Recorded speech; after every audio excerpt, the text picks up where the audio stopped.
और इसी से जुड़ी एक और बड़ी अपडेट आप जान लीजिए। इजराइल को पहले से ईरान की तरफ से अटैक का खतरा था और अमेरिका ने पहले ही ईरान को अटैक का अलर्ट जारी किया था और अब अटैक के बाद इजराइल भी वॉर मोड में है। ईरान पर काउंटर अटैक की तैयारी में है इजराइल। पीएम बेंजामिन नेतन्याहू ने वॉर कैबिनेट की मीटिंग की है और वॉर कैबिनेट की बैठक में इन हालात पर विस्तार से बात हुई है। इजरायली डिफेंस फोर्सेस ने कहा है कि हम काउंटर अटैक के लिए तैयार हैं, हम जवाबी हमले के लिए तैयार हैं। और एक और बड़ी अपडेट, इजराइल पर ईरान के अटैक के बाद अमेरिका में भी हलचल है। राष्ट्रपति बाइडेन हमले की खबर मिलते ही सक्रिय हो गए। राष्ट्रपति जो बाइडेन ने नेशनल सिक्योरिटी टीम के साथ मीटिंग की है।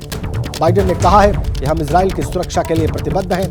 अमेरिका का इजराइल को हर मुमकिन मदद का ऐलान भी हुआ है। एक बड़ी अपडेट इस वक्त और हमारे पास है।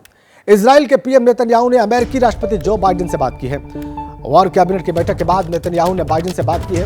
नेतन्याहू और बाइडेन ने मौजूदा हालात पर चर्चा की है। एक और बड़ी अपडेट, तो इन हमलों के बाद से अमेरिका से इजराइल तक हलचल है। कुछ और डिटेल्स हमारे पास हैं इस हलचल के बारे में। अमेरिका में देखिए एनएसए के साथ बैठक की है, बाइडेन की एक बड़ी मीटिंग हुई है। इजराइल में क्या हुआ है, वॉर कैबिनेट की बैठक की है वहां के प्रधानमंत्री बेंजामिन नेतन्याहू ने। तो इस तरीके से हलचल है।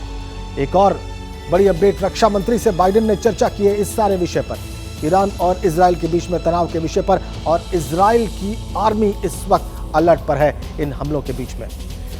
आपको बताएं कि इजराइल का साथ देने का खुलकर ऐलान किया है अमेरिका ने। और इजराइल में क्या हुआ है, वहां पर काउंटर अटैक की तैयारी है। वहां की आर्मी और वहां के फाइटर प्लेन्स अलर्ट पर हैं।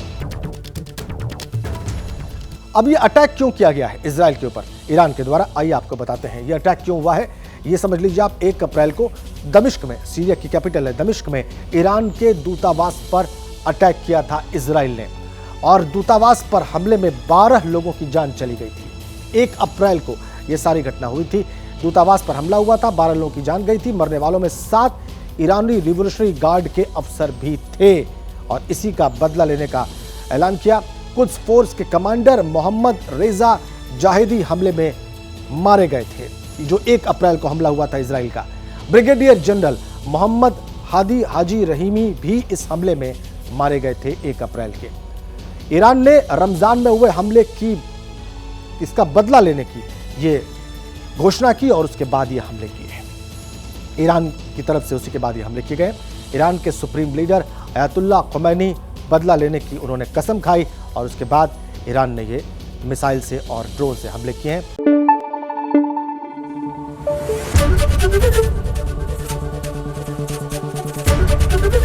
एबीपी न्यूज आपको रखे आगे।